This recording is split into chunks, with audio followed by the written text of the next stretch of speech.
समजताय? म्हणजे Charles law state करतो, Charles law state that if unit mass of a gas is maintain at constant pressure the volume of a gas varies directly proportional to the absolute temperature. हे कोण सांगतं? Charles law सांगतो. आता या ठिकाणी पहा, मी याच्यामध्ये थोडेसे चेंजेस करतो. या ठिकाणी जो टेम्परेचर आहे तो कॉन्स्टंटचा मल्टिप्लाय आहे, बरोबर. तो जो टेम्परेचर मी लेफ्ट साइडला घेतला तर लेफ्ट साइडला जाताना तो काय होईल? व्हॉल्यूमच्या खाली येईल, म्हणजे त्या ठिकाणी तो छेदस्थानी जाईल. समजतंय? म्हणजे त्या ठिकाणी होईल काय? व्ही अपॉन टी म्हणजे volume upon time that is equal to constant. म्हणजे V upon T that is equal to constant ही टर्म राहील. मग व्ही अपॉन टी ह्या दोघांचा जर रेशो म्हणजेच आपण भागाकार म्हणतो नाही का, रेशो. दोघांचा जो रेशो आहे तो रेशो जर कॉन्स्टंट असेल तर आपण काय म्हणू शकतो? सपोज सुरुवातीचा व्हॉल्यूम होता V1, सुरुवातीचं टेम्परेचर होतं T1, मग आपण या ठिकाणी काय म्हणू शकतो? आपण या ठिकाणी म्हणू शकतो V1 अपॉन T1 तो पण काय असेल? कॉन्स्टंट असेल. म्हणजे आपण काय म्हणू शकतो? V1 अपॉन T ते काय आहे? कॉन्स्टंट आहे. तसंच आपण काय म्हणू शकतो? जर फायनली त्या गॅसचा व्हॉल्यूम किती झाला? V2 झाला. फायनली त्या गॅसचा व्हॉल्यूम किती झाला? V2 झाला. आणि फायनली त्या गॅसचं टेम्परेचर किती आहे? T2 आहे. समजतंय? मग तो V2 अपॉन T2 मग ते देखील काय राहील? कॉन्स्टंट राहील. म्हणजे V2 अपॉन T2 ते देखील काय राहील? कॉन्स्टंट राहील.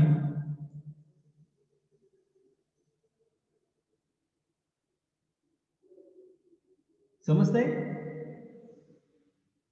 किंवा आपण फाइंड देखील करू शकतो. सुरुवातीचा व्हॉल्यूम V1 सपोज कन्सिडर करा की गॅस हा सुरुवातीचं व्हॉल्यूम हे गॅसचं काय होतं?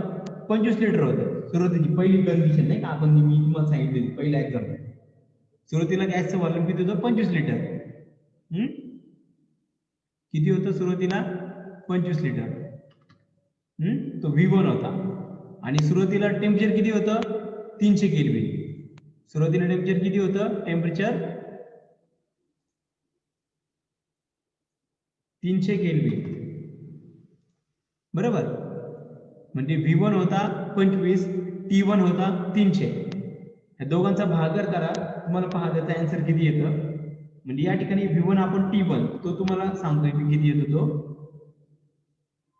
25 भागिले 300 जर केलं तर किती येतं? 0.0.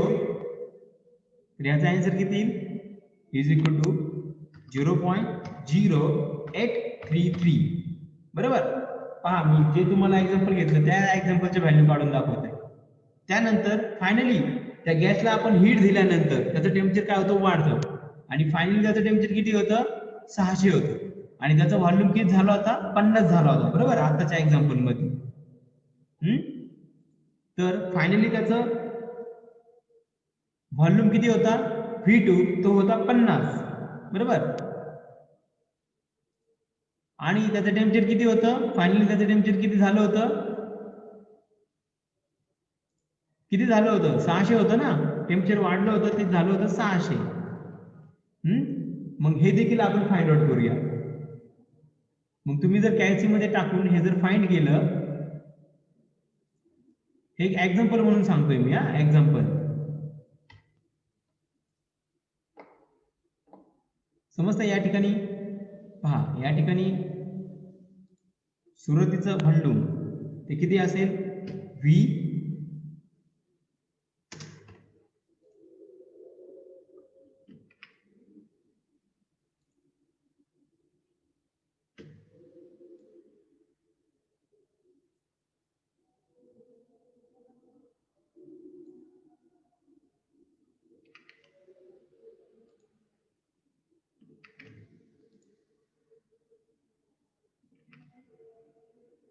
ओके. समजतंय?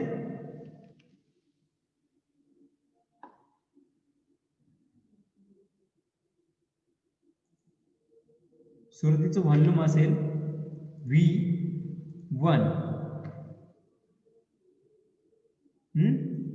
सुरुवातीचं व्हॉल्यूम जर V1 आहे ते या ठिकाणी दिलेलं आहे आणि सुरुवातीचं टेम्परेचर किती असेल T1 म्हणजे आपल्याला काय मिळेल या ठिकाणी सुरुवातीचं टेम्परेचर किती होतं T1 समजतंय म्हणजे आपल्याला इथे काय घ्यायचंय V1 अपॉन T1 म्हणजे या ठिकाणी V1 अपॉन T1 जर आपण काढला V1 upon T1 that is equal to किती होतं V1 होता 25 T1 होता 300 म्हणजे 25 अपॉन 300 तो किती आला 0.0833 समजतंय आता आपल्याला काय करायचंय या ठिकाणी V2 अपॉन समजतंय या ठिकाणी काय काढायचं आहे आपल्याला V2 अपॉन T2 बरोबर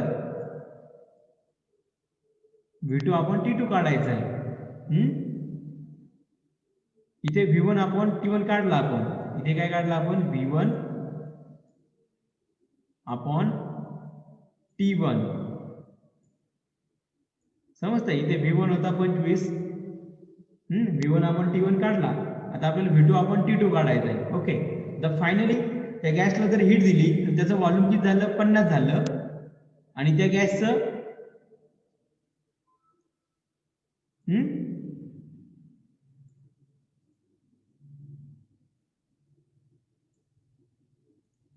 समजतंय फायनली त्याचं व्हॉल्यूम झालं 50 आणि त्याचं व्हॉल्यूम किती झालं सॉरी त्याचं व्हॉल्यूम झालं 50 आणि त्याचं व्हॉल्यूम असेल 50 म्हणजे V2 आणि फायनली त्याचं टेम्परेचर झालं 600 म्हणजे T2 किती झाला 600 मग हा जर रेशो जर आपण काढला तर तो किती येतो तर तुम्ही कॅल्क्युलेट करून पहा तर तो देखील तुम्हाला किती येईल तो देखील किती येईल 0.0 किती तो देखील 0.0833 म्हणजे पहा म्हणजे या ठिकाणी तुम्हाला समजतंय त्या एक्झाम्पल मधल्या व्हॅल्यू मी तुम्हाला टाकून दाखवल्या म्हणजे या ठिकाणी V1 upon T1 that is equal to V2 upon T2 म्हणजे या ठिकाणी जे दिलेलं आहे मी तुम्हाला समजतंय म्हणजे या ठिकाणी तुम्हाला जे एक्झाम्पल सांगितलं मी V1 upon T1 that is equal to V2 upon T2 that is equal to काय ती टर्म कॉन्स्टंट राहील समजतंय ती काय राहील कॉन्स्टंट राहील म्हणजे या ठिकाणी V1 upon T1 that is equal to V2 upon T2 that is equal to V3 upon T3 that is equal to V4 upon T4 अशा कोणत्याही व्हॉल्यूमला कोणत्याही प्रेशरला आपण जर त्या दोघांचा रेशो जर काढला म्हणजे व्हॉल्यूमला जर आपण त्या रिस्पेक्टिव्ह त्या ठिकाणचं जे तापमान होतं ते गॅसचं त्याला जर आपण भागाकार घातला तर त्या ठिकाणी दोघांचा जो भागाकार येणार आहे तो कसा राहील कॉन्स्टंट राहील ते कोण सांगतं चार्ल्स लॉ सांगतो समजतंय हे ओके ठीक आहे आपण नेक्स्ट लॉ लगेच घेऊयात पुढचा लॉ आपल्याला घ्यायचा आहे घे-लुसॅक लॉ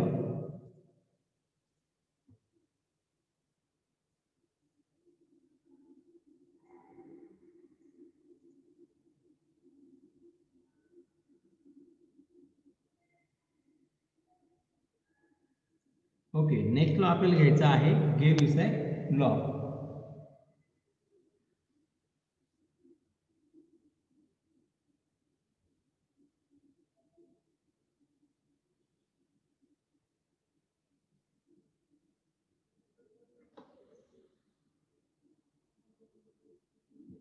ओके त्याचं आपण स्टेटमेंट अगोदर पाहूया इट स्टेट दॅट घे-लुसॅकचं स्टेटमेंट काय आहे ते आपल्याला घ्यायचं it state that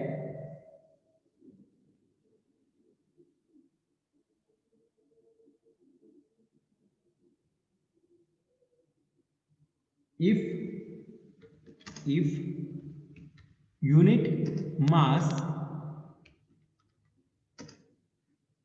of gas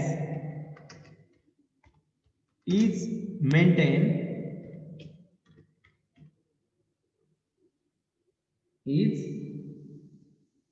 maintained at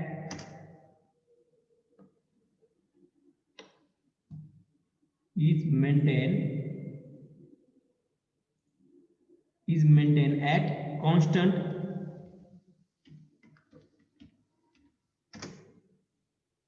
is maintained at constant volume, then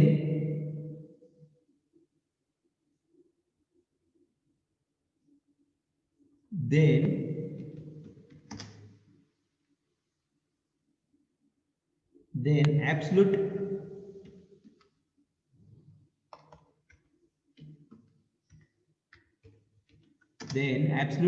pressure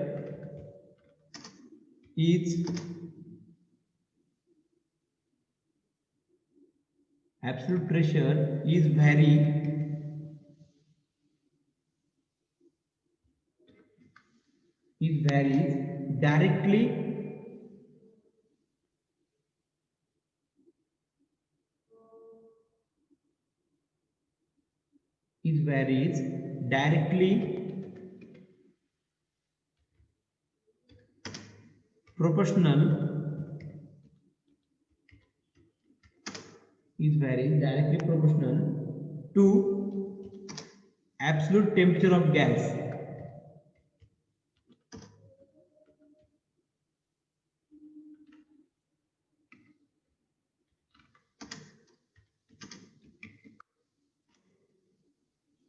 समजताय? हे जे स्टेटमेंट आहे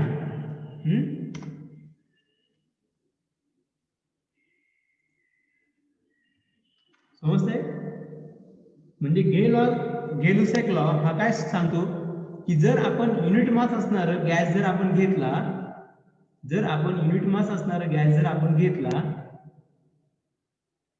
तर आणि तो गॅस जर आपण मेंटेन केला कॉन्स्टंट व्हॉल्यूमला, म्हणजे त्या गॅसचं व्हॉल्यूम काय ठेवायचं आहे आपल्याला? कॉन्स्टंट ठेवायचं आहे.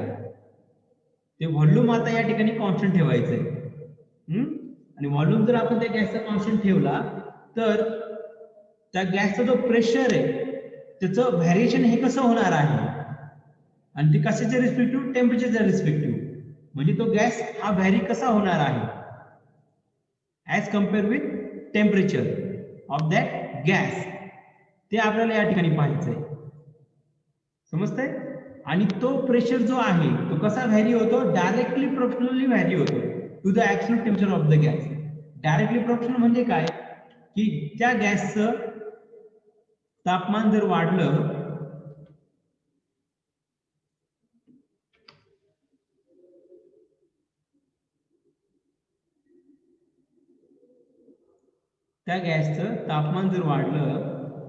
तर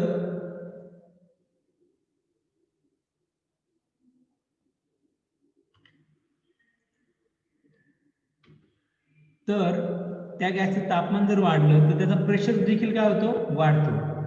म्हणजेच तो प्रेशर आणि टेम्परेचर जे आहे गॅसचं ते कसं आहे? एकमेकांशी डायरेक्टली प्रोपोर्शनल आहे. समजतंय? म्हणजे या ठिकाणी त्या गॅसचा प्रेशर आणि जे टेम्परेचर आहे ते कसं वाढेल? ते डायरेक्टली प्रोपोर्शनल वाढेल. समजतंय? ओके, त्याचा देखील मी तुम्हाला या ठिकाणी व्हिडिओ दाखवतो.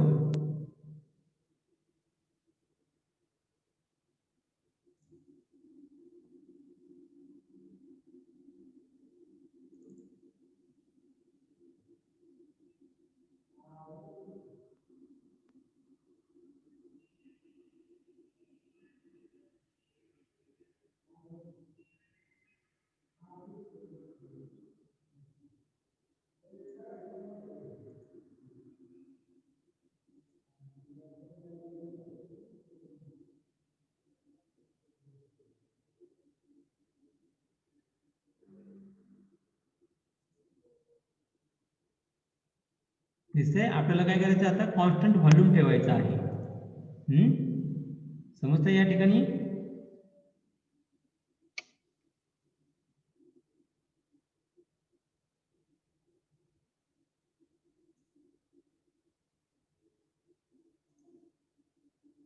दिसतंय? या ठिकाणी व्हॉल्यूम जो आहे तो आपल्याला कसा ठेवायचा आहे? कॉन्स्टंट ठेवायचा आहे.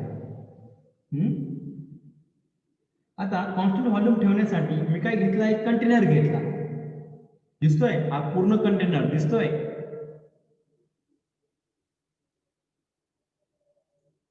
या ठिकाणी इथपासून ते इथपर्यंत हा पूर्ण कंटेनर घेतला, म्हणजे तो कंटेनरच फक्त मी घेतलेला आहे, समजतंय. आणि त्या कंटेनर काय आहे, त्याचे सगळीकडून त्याच्या वॉल आहेत, सगळीकडून तो बंदिस्त आहे, पॅक आहे, तो दिसतोय सर्वांना. हा जो कंटेनर आहे तो कंटेनर कसा आहे, पॅक आहे.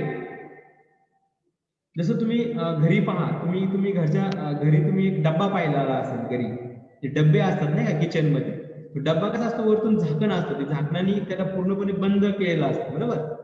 म्हणजे तो या ठिकाणी आपण पिस्टन घेतलेलं नाही, समजतंय. पिस्टन न घेता आपण काय केलं, फक्त एक कंटेनर घेतला जो टोटली काय आहे, बंद आहे, तो पॅक आहे कंटेनर. म्हणजे या ठिकाणी मी कंटेनर घेतलाय जो कम्प्लिटली पॅक आहे, म्हणजे त्याला कुठेही तो गॅस जो आहे कंटेनरचा आतमधला तो बाहेर जाऊ शकत नाही. आणि या ठिकाणी पिस्टन घेतलेलं नाही. पिस्टन काय होत होता, वर खाली मूव्ह होत होता, समजतंय. म्हणजे या ठिकाणी जे कंटेनरचं जे भांड आहे ते वरती ते त्याच ठिकाणी राहील, ते वर खाली मूव्ह होणार नाही. म्हणजे कंटेनरचा जो आतमधला जो जागा असेल ती जागा काय असेल ती तेवढीच राहणार आहे, ती जागा वाढणार देखील नाही, कमी देखील होणार नाही. अगोदर होत होती का, कारण त्यावेळेस मी सिलेंडर आणि पिस्टन घेतला होता, आणि पिस्टन काय होत होता, पिस्टन हा वरती जात होता, तसंच तो खालीही येत होता. म्हणजे पिस्टन हा वर खाली त्याची मोमेंट ही होत होती, समजतंय. पण या ठिकाणी मी पिस्टन घेतलेला नाही, या ठिकाणी काय घेतलं, मी कंटेनर घेतलेला आहे, समजतंय.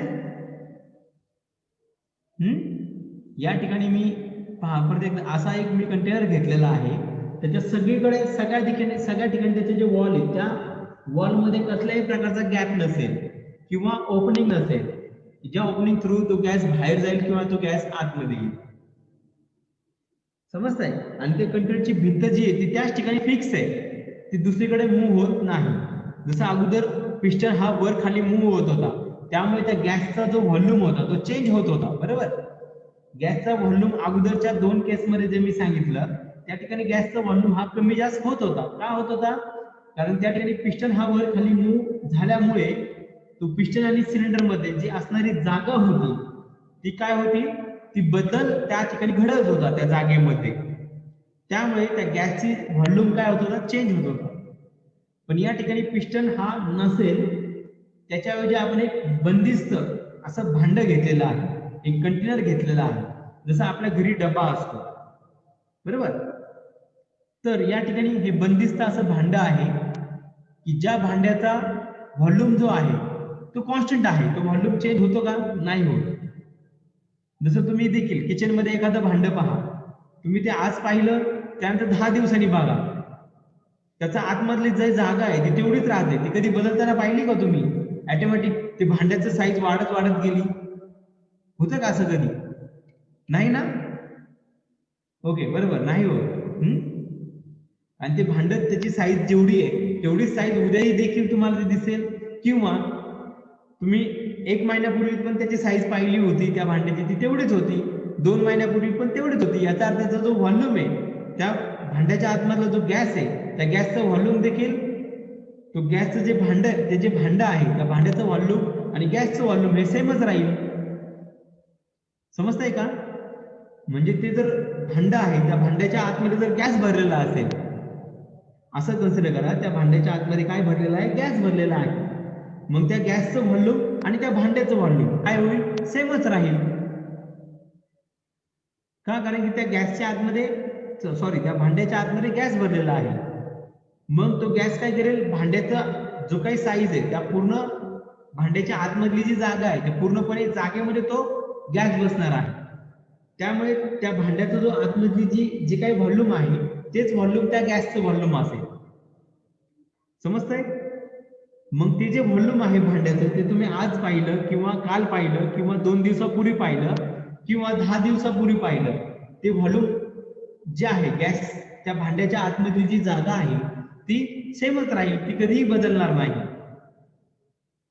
समजतंय. याचा अर्थ त्या गॅसचा व्हॉल्यूम देखील काय राहील, 10 दिवसापूर्वी त्या गॅस जर आपण त्या भांड्यामध्ये भरलेला असेल 10 दिवसापूर्वी त्या गॅसचं जे व्हॉल्यूम आहे ते जेवढं होतं तेवढंच काल देखील होतं, 3 दिवसापूर्वी होतं, 2 दिवसापूर्वी होतं, आजही देखील त्याचं व्हॉल्यूम तेच राहील, उद्या देखील त्या गॅसचं व्हॉल्यूम तेच राहील. म्हणजे त्या गॅसचा व्हॉल्यूम काय राहिलं, कॉन्स्टंट राहिलं. हे तर समजलं तुम्हाला. गॅसचं व्हॉल्यूम कसं कॉन्स्टंट मेंटेन होतं हे कळालं का तुम्हाला. म्हणजे आपल्याला जो गे-लुसॅक लॉ स्टडी करायचा आहे, त्या लॉ मध्ये आपण त्या गॅस जो आहे त्या गॅसचं व्हॉल्यूम आपल्याला कॉन्स्टंट ठेवायचं आहे. मग ते व्हॉल्यूम कॉन्स्टंट ठेवण्यासाठी मी तो गॅस काय ठेवला, एका भांड्यामध्ये भरला, की ज्या भांड्याचा, आणि ते भांडं बंद करून घेतलं. ते भांडं बंद केल्यामुळे त्या भांड्याचं जे काही व्हॉल्यूम आहे तेच त्या गॅसचं व्हॉल्यूम राहील, की आजही तेच व्हॉल्यूम राहील, उद्या देखील त्या गॅसचं व्हॉल्यूम तेच राहील, 10 दिवसांनी पाहिलं तरी त्या गॅसचं व्हॉल्यूम तेच राहील. कारण त्या भांड्याचा साईज आणि शेप ही बदलणार नाही, किंवा आपल्याला ती बदलू द्यायची नाही. किंवा तुम्ही जर घरी जर भांडं ठेवलं असेल किंवा एखादं भांडं पाहिलं तर त्याचा साईज शेप कधी बदलत नाही, तो तोच राहतो. किंवा आपल्याला तो बदलूच द्यायचा नाहीये, तो तसाच ठेवायचा आहे त्या भांड्याचा साईज आणि शेप, म्हणजे जेणेकरून त्या गॅसचं व्हॉल्यूम देखील काय होईल, तो सेम राहील, तो कॉन्स्टंट राहील, तो कॉन्स्टंट मेंटेन राहील. म्हणजे हे तर तुम्हाला समजलं की तो गॅसचं व्हॉल्यूम कॉन्स्टंट कसा मेंटेन करायचा, समजला. आता हा जो गॅस आहे त्याचं जर व्हॉल्यूम जर आपण या ठिकाणी कॉन्स्टंट मेंटेन केलं, म्हणजे आपण काय करणार आहोत, volume of a gas is maintain constant.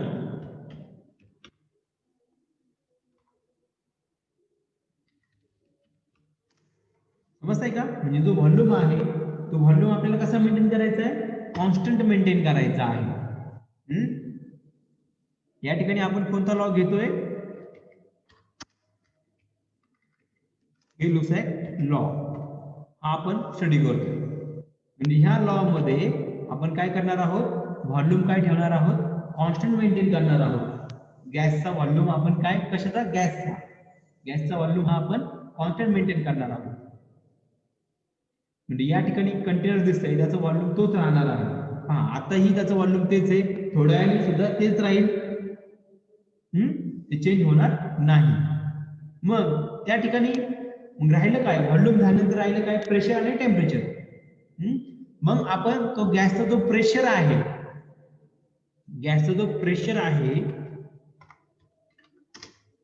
तो सुरुवातीला प्रेशर किती असेल, सपोज P1,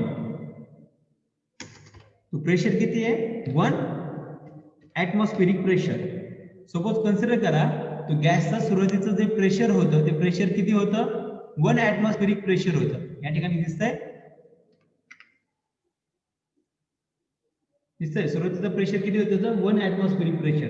इथं प्रेशर गेज दिसतोय, ज्या प्रेशर गेज वरती पॉइंटर पहा मध्यभागी आहे त्या ठिकाणी तो दाखवतोय प्रेशर किती सुरुवातीला 1 ऍटमॉस्फेरिक प्रेशर आहे.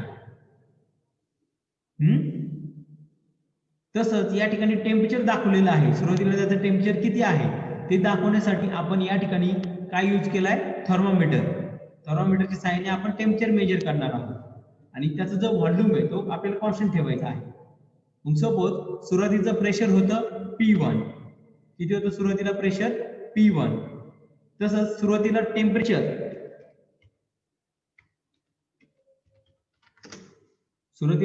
असेल T1, किती असेल टेम्परेचर सुरुवातीचं, T1. समजतंय, ओके.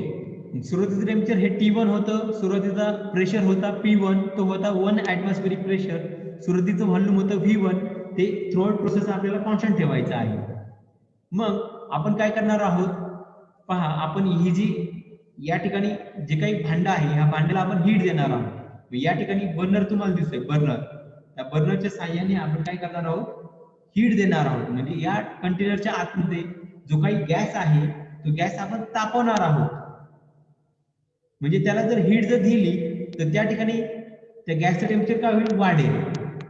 मग गॅसचं टेम्परेचर वाढत असेल, ऍब्सोल्यूट टेम्परेचर जे आहे गॅसचं ते जर वाढलं तर त्या ठिकाणी प्रेशर कसा वाढतो का कमी होतो ते आपल्याला पाहायचंय.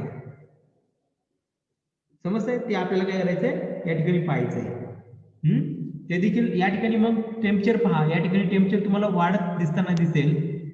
समजतंय, या ठिकाणी टेम्परेचरच्या लाईन्स जे आहेत त्या वाढताना दिसेल. आणि या ठिकाणचा पॉइंटर जो आहे प्रेशरचा तो देखील वाढताना दिसेल आणि या ठिकाणचं जे व्हॉल्यूम आहे कंटेनरचं ते सेमच राहणार, व्हॉल्यूम काही बदलणार नाही. म्हणजे त्या कंटेनरच्या आतमध्ये कंटेनर म्हणजे पूर्णपणे बंद आहे, बंदिस्त आहे, त्याचं व्हॉल्यूम काय वाढणार नाही, ते तेवढंच राहील. समजतंय? हा, या ठिकाणी मी व्हिडिओ प्ले करतो म्हणजे तुम्हाला कळेल.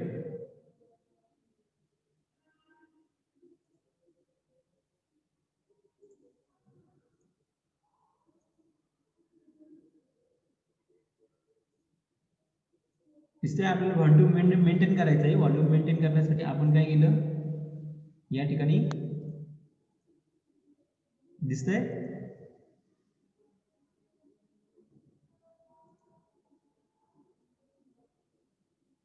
पहा, व्हॉल्यूम मेंटेन करण्यासाठी आपण या ठिकाणी हीट सप्लाय करतोय. हीट सप्लाय केल्यामुळे पहा परत एकदा,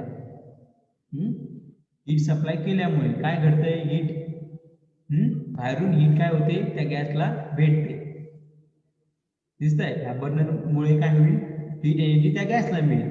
हीट एनर्जी मिळाल्यामुळे काय होतंय की सुरुवातीला त्याचं टेम्परेचर किती होतं, 300 डिग्री होतं. सुरुवातीला त्याचं टेम्परेचर किती होतं,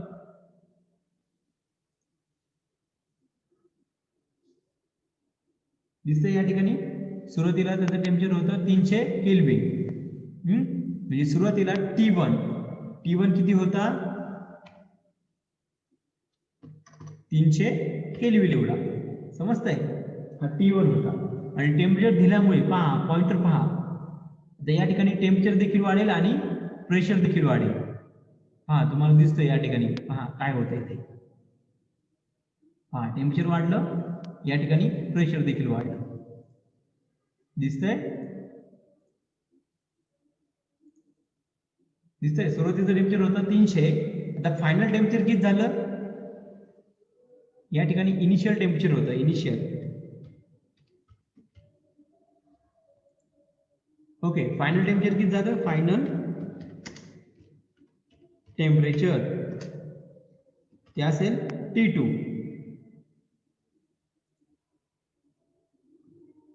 किती झालं ते, 600 केल्विन. समजतंय, T2 झाला 600 केल्विन. आणि सुरुवातीला प्रेशर होता 1 ऍटमॉस्फेरिक प्रेशर, इनिशियल प्रेशर होता, इनिशियल म्हणजे सुरुवातीला प्रेशर होता P1, 1 ऍटमॉस्फेरिक प्रेशर. आणि फायनल प्रेशर किती झाला, फायनल प्रेशर झालाय P2, तो किती झालाय 2 ऍटमॉस्फेरिक प्रेशर.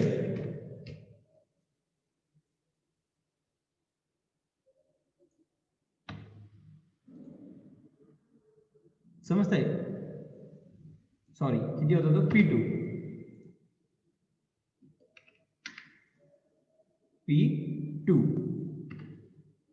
दिसतोय, फायनल प्रेशर P2 हा झाला is equal to 2 atmospheric pressure.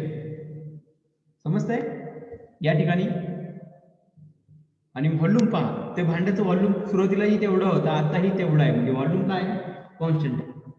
समजतंय, व्हॉल्यूम काय ठेवलंय आपण, कॉन्स्टंट ठेवलेला आहे. म्हणजे व्हॉल्यूम कॉन्स्टंट असताना त्या गॅसचं प्रेशर हा कसा व्हॅरी होत आहे, टेम्परेचरच्या प्रमाणे तो कसा व्हॅरी होतो, म्हणजे प्रेशर मधला बदल कसा घडतोय. आणि जर आपण टेम्परेचर मधला बदल घडवला तर प्रेशर मधला बदल कसा घडतो तो आपल्याला या ठिकाणी सांगायचा आहे. ते कोण सांगतं, गे-लुसॅक सांगतो. समजतंय, ओके. पहा, या ठिकाणी बर्नरने आपण काय केलं, त्या गॅसला हीट दिली. हीट दिल्यामुळे सुरुवातीला त्याचं तापमान होतं T1, ते होतं 300 केल्विन. ओके, बर्नरने आपण त्या गॅसला हीट दिल्यामुळे तो गॅस काय होईल, गरम होईल. गरम झाल्यामुळे काय घडतं, गरम झाल्यामुळे तो गॅस काय होतो, प्रसरण पावतो. बरोबर, आता सांगितलं मी लास्ट लेक्चरला, कोणताही गॅस, कोणताही पदार्थ त्याला जर हीट दिली तर तो गरम होईल. गरम झाल्यानंतर त्याचं प्रसरण व्हायला लागतं. बरोबर, त्याचं व्हॉल्यूम काय होतं, वाढायला लागतं. आता तुम्ही म्हणता सर व्हॉल्यूम तो वाढतं, पण या ठिकाणी व्हॉल्यूम तो कॉन्स्टंट ठेवलाय. बरोबर आहे, व्हॉल्यूम आपण कॉन्स्टंट ठेवलाय. आता तो गॅसचा तो व्हॉल्यूम वाढायचा प्रयत्न करेल. तो गॅस काय होईल, त्याला तापमान जर आपण हीट दिल्यानंतर गॅस तापेल, तापल्यामुळे त्याला उष्णता मिळाल्यामुळे गॅसचं प्रसरण पावायचा प्रयत्न करेल. पण तो गॅसला आपण प्रसरण पावू देतोय का, तर देत नाही. आणि वरतून तो भांड काय येते, भांड पूर्णपणे बंद आहे, वरती त्याचं झाकण पूर्णपणे लावलेलं आहे. त्यामुळे तुम्ही प्रेशर कुकर पाहिलेला आहे बरोबर. प्रेशर कुकर मधला आतला जो गॅस आहे पहा, गॅसचं काय होतं, आतमधलं प्रेशर हे वाढत जातं. का वाढत जातं, कारण की आपण त्या प्रेशर कुकर मधले जे पाणी आहे त्या पाण्याला हीट आपण देत जातो हीट आपण देत गेलो तर काय होतं, ते पाण्याचं वाफेत रूपांतर होतं. आणि ते वाफ म्हणजे ती त्या ठिकाणी त्या पाण्याची जागा काय होते, पाण्याचं आकारमान, पाणी हे प्रसरण पावत जातं, वाफ पण प्रसरण पावत जाते. समजतंय का. जर आपण कुकर जर घेतला, त्यात पाणी टाकलं, त्यात आपण जे काही अन्न आहे, जे काही भात आहे तो टाकला, नंतर कुकरचं भांड आपण लावून घेतलं, तर मला सांगा त्यावेळेस कुकरच्या आतमध्ये प्रेशर एवढा असतो का, तर नसतो. कुकरच्या आतमध्ये प्रेशर हा ऍटमॉस्फेरिक प्रेशर असतो बरोबर. आणि त्यानंतर तो कुकर जर आपण गॅसवरती ठेवला तर काय होतं, आपण गॅस चालू केला, मग हीट एनर्जी जर त्या पाण्याला भेटली तर पाण्याची वाफ होते, म्हणजे पाणी काय होतं, ते प्रसरण पावतं. वाफ देखील काय होते, प्रसरण पावते. पण कुकरच्या आतमधली जागा तर तेवढीच आहे ना, सुरुवातीला जेवढी जागा होती तेवढीच जागा गॅसवर ठेवला देखील आहे. म्हणजे तो गॅस काय होतोय, त्याचं व्हॉल्यूम हे वाढत जातं. आणि व्हॉल्यूम वाढल्यामुळे तो जो वाफ आहे, ती वाफ आपण एका त्याच व्हॉल्यूम मध्ये ती दाबून ठेवण्याचा प्रयत्न करतोय. मग दाबून ठेवण्याच्या प्रयत्नामध्ये म्हणजे हा जो कंटेनर आहे, तो जो गॅस आहे, त्याला प्रसरण पावू देईल का, प्रसरण पावू देणार नाही. पण गॅसचा त्याचा आकारमान तर वाढत चाललाय, पण आपण तो दाबून ठेवतोय म्हणजे इनडायरेक्टली काय होईल, त्या ठिकाणी त्या गॅसचा प्रेशर काय होईल, वाढेल. जसं कुकर मध्ये होतं पहा, गॅसचा प्रेशर काय होतो आतमधला, वाढतो. वाफेचा प्रेशर काय होतो, वाढतो. आणि कालांतराने तो जो प्रेशर जर लिमिटच्या बाहेर गेला तर त्या ठिकाणी आपण शिट्टी जी लावलेली आहे, वजन जे असतं ना, डेड वेट शिट्टी, ती शिट्टी काय होती, वरती उचलली जाते आणि ती जोराने वाफ काय होते, बाहेर पडते. पहा, ती जास्त प्रेशरने वाफ बाहेर पडते. म्हणजे त्याच्या आतमध्ये जो गॅस आहे, तो जो स्टीम आहे, त्याचा प्रेशर काय होतो, हा वाढत जातो. कारण की आपण त्या ठिकाणी तेवढ्याच जागामध्ये जर आपण त्या गॅसला जर हीट दिली, तर गॅसला हीट दिल्यावर काय होतं, गॅसचं प्रसरण पावतोय, पण त्याची जागा तर तेवढीच आहे. म्हणजे तो तर समजतंय का, त्या गॅसला जर आपण हीट एनर्जी दिली तर गॅस काय होईल, प्रसरण पावण्याचा प्रयत्न करतोय. तो प्रसरण पावण्याचा प्रयत्न करतोय, फुल फोर्स लावणार आहे तो गॅस प्रसरण पावण्यासाठी. पण ते भांड तर त्याचं साईज आणि शेप चेंज बदलतच नाहीये, त्या भांड्याचा साईज आणि शेप तेवढाच आहे. समजतंय. म्हणजे तो गॅस काय करेल, मग त्या भांड्याच्या भिंतीवरती काय करेल, प्रेशर लावेल त्याची साईज वाढण्यासाठी. तो प्रेशर लावेल, पण तो प्रेशर लावेल, पण ते भांड तर काही त्याचं साईज वाढत नाहीये, तरी सुद्धा तो गॅस काय करेल, त्या भांड्याच्या भिंतीवरती प्रेशर अप्लाय करेल. म्हणजे त्या ठिकाणी प्रेशर त्याचा काय होतो, त्या गॅसचा वाढत जातो. हे तर समजलं तुम्हाला. मला जे सांगायचंय, मला सांगायचं काय आहे, की जर आपण गॅसला हीट एनर्जी दिली, उष्णता दिली, तर गॅसचं टेम्परेचर काय होईल, वाढेल. म्हणजे सुरुवातीला त्याचे टेम्परेचर होतं 300, गॅसला हीट दिल्यामुळे त्याचं टेम्परेचर काय झालं, वाढलं. ते कितीपर्यंत गेलं, 600 पर्यंत गेलं. म्हणजे गॅसला जर हीट दिली तर टेम्परेचर काय होतं, वाढतं. हे समजलं. आणि टेम्परेचर वाढल्यामुळे गॅस काय होतो, एक्सपांड होतो, म्हणजे प्रसरण पावण्याचा प्रयत्न करतो, पण आपण त्याला प्रसरण पावू देत नाही. मग प्रसरण पावू देऊ आपण त्या गॅसला प्रसरण पावू देत नसल तर त्या ठिकाणी तो गॅस काय करेल, त्या वॉलवरती प्रेशर एक्झर्ट करेल. म्हणजे त्या ठिकाणी गॅसचा प्रेशर काय होईल, वाढत जाईल. समजतंय. तर गॅसचा आतमधला प्रेशर काय होतो, वाढत जातो. जसं कुकरचं एक्झाम्पल सांगितलं. आणि गॅसचा प्रेशर जर कुकरमध्ये जर वाढत गेला, एका लिमिटच्या बाहेर गेला, तर त्यावेळेस काय होतं, तो प्रेशर कुकर फुटू नये त्यासाठी आपण त्या ठिकाणी पहा, एक शिट्टी लावली वरती. मग शिट्टी काय होईल, ऑटोमॅटिक ती काय होईल, वरती उचलली जाईल. म्हणजे तो जो गॅस आहे तो त्या शिट्टीला काय करेल, वरती ढकलेल. आणि जेणेकरून त्या गॅस काय होईल, आतमधला बाहेर जाईल. जेणेकरून त्या भांड्याचा आतमधला जो प्रेशर जो वाढलेला आहे तो काय होईल, परत एकदा कमी होईल. त्यासाठी ती कुकरचा एक्झाम्पल सांगितलंय मी, बरोबर. पण या ठिकाणी कुकरचा एक्झाम्पल घेऊ नका, तर आपण म्हणजे फक्त ते समजण्यासाठी मी सांगितलं. मग हा जो कंटेनर आहे याच्या ठिकाणी जर ओपनिंग नसेल पुढंच, म्हणजे त्या ठिकाणी शिट्टी पण नसेल, तर काय होईल, तो जो गॅस आहे त्याचा प्रेशर काय होईल, वाढत वाढत जाईल. जसजशी हीट त्याला मिळेल तसं काय होईल, त्याचं गॅसचं तापमान देखील वाढेल, तसंच त्या गॅसचं टेम्परेचर देखील वाढेल. म्हणजे हे तर तुम्हाला समजलं आता. म्हणजे महत्वाची कन्सेप्ट तुम्हाला समजली. जर एखाद्या गॅसला जर आपण हीट एनर्जी दिली आणि त्याचं जर व्हॉल्यूम आपण कॉन्स्टंट मेंटेन केलं, कॉन्स्टंट ठेवलं, तर त्या ठिकाणी काय घडतं, त्या गॅसचा प्रेशर काय होतो, वाढत वाढत जातो. जसं प्रेशर कुकरचं सांगितलं, प्रेशर कुकरचं सुरुवातीला त्याचं व्हॉल्यूम तेवढंच होतं आणि त्याच्यामध्ये पाणी वगैरे ओतल्यानंतर गॅसमध्ये ठेवल्यानंतर त्यावेळेस देखील त्याचं व्हॉल्यूम तेवढंच आहे प्रेशर कुकरचं. का त्याची प्रेशर कुकर मोठा होतो का गॅसवरती ठेवल्यावर? पाहिलंय का तुम्ही असं गॅसवर ठेवला आणि प्रेशर कुकरची साईज वाढत वाढत गेली? सुरुवातीला छोटा होता आणि डायरेक्ट तो मोठा मोठा झाला, होतं का? नाही होत. म्हणजे याचा अर्थ काय झाला, त्या कुकरची साईज सेम राहते हीट देण्याच्या अगोदर आणि दिल्यानंतर देखील. समजतंय?